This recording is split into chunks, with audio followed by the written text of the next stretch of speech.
Good evening and a very warm welcome to Between the Headlines, broadcasting live from London. And if you're joining us for the first time on the Sky Network, a special welcome to you.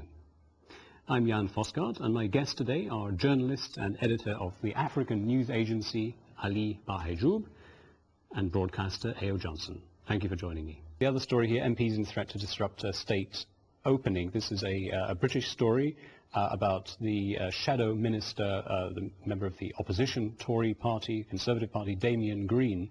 Now, this story has been all over the British press this week. Absolutely. Why is that, by the way? Well, it's been of a lot of interest because clearly a minister's office has been shackled, he's been arrested, it's unheard of, really. And, of course, we've got the Speaker of the House who says now that he didn't actually give any such permission. So it's a problem. Right, and it's becoming a bit of a problem. Why was his office and home raided? Well, the fact is that the Home Office for some time have been speculating that someone's been getting out a lot of state secrets out. The issue has been that it's not been in the public interest, or it's been in the public interest for such information to come out. So the Home Office wanted to put a stamp on that and stop it. So, okay, and I think this story actually will come again this week, because the Speaker of the House of Commons, Sir Martin, said actually contradicts what the police have said, and that will come to haunt him. Here, the story of the child who was who died in horrible circumstances. Politicians have to actually change their ways, really, because what's happened to baby P it shouldn't be happening, really, and it's wrong. Yes. And it's about time social service takes some responsibility, but the parents themselves are to blame. Yes, well, heads have started to roll there, of course. Rules out unlawful killing verdict. How could it be that it wasn't unlawful?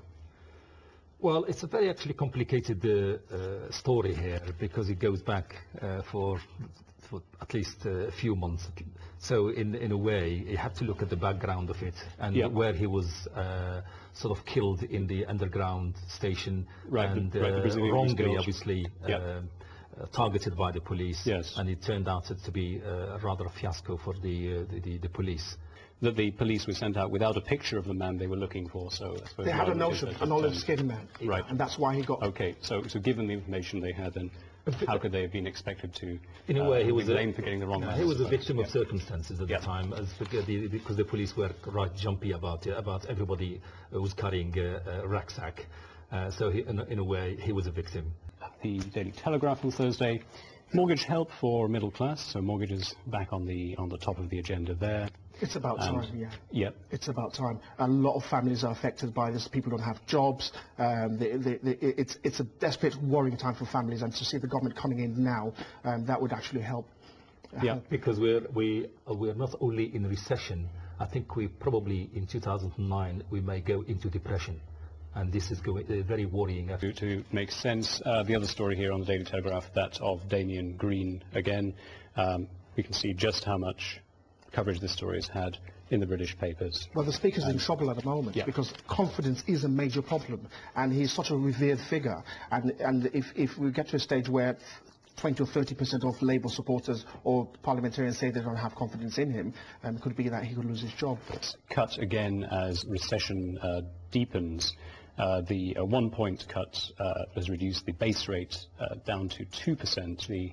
The banks lend to each other, which still, according to this, remains stubbornly high. Well, because they are very cautious at the moment, because there is no money coming from the government anymore. They've gave them as much as they could, and now it's for the banks to sort themselves out. Banks urged to pass on historic cuts. The same story there. But yeah, it's not a good time for savers at all. I mean, can you imagine? You would like to save your money, the bank would like to receive that money, but the incentive's not there. In fact, what we find is those who've actually used their money lavishly, got into the mortgage industry, have actually lost out money, and they're being rewarded by the government, as we say, in this fashion. And it's not very good, because savers would like to get some money, some lot of interest for the money they've saved. More importantly, actually, is for foreigners who put their money in Britain.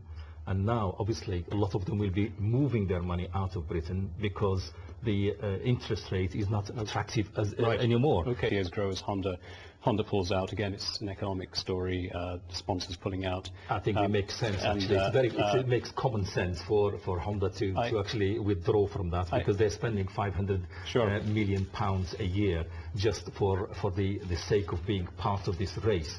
And I think that is a very rational decision to make. I never knew that a steering wheel can cost as much as £50,000. But it only becomes rational.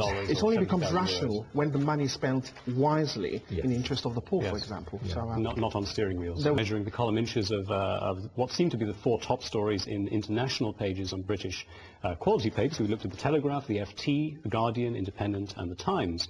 And we've come up with a pie chart. Heading back to our high school days here, if we can make any sense of this. The top story this week with 40% was India. That's 40% among those 4 stories. I think partly because of the story has lingered on. It did not sort of finish the first day. Yes. The denouement came 3 days later, and that's why the story was kept alive. Zimbabwe was in second place, 32%. So. We're going to come to that in a moment. Absolutely so, because it is a major problem. A lot of people have lost their lives. A lot of people are ill. Clearly, Zimbabwe is in trouble in terms of addressing this problem, and it's actually, there's a massive threat regionally now with Zambia and South Africa reporting cases, so it's a major problem. Okay, it's the Zimbabwean issue clearly is at the top of the agenda, rightfully so. The government has taken some stance in it, but there's this interest in Zimbabwe all of the time to do with Mugabe. Why is that, Ayo? Well, it's because Mugabe's been a thorn in the side of the West for some time, and clearly the actions, the fact that you think about Zimbabwe being a massive nation which was actually doing so well, and to see it so poorly at this section, it's a major problem. Is it all the fault of President Mugabe? And let's just hold up this story here. This is in today's Sunday Times. Battle for Zimbabwe's blood diamonds.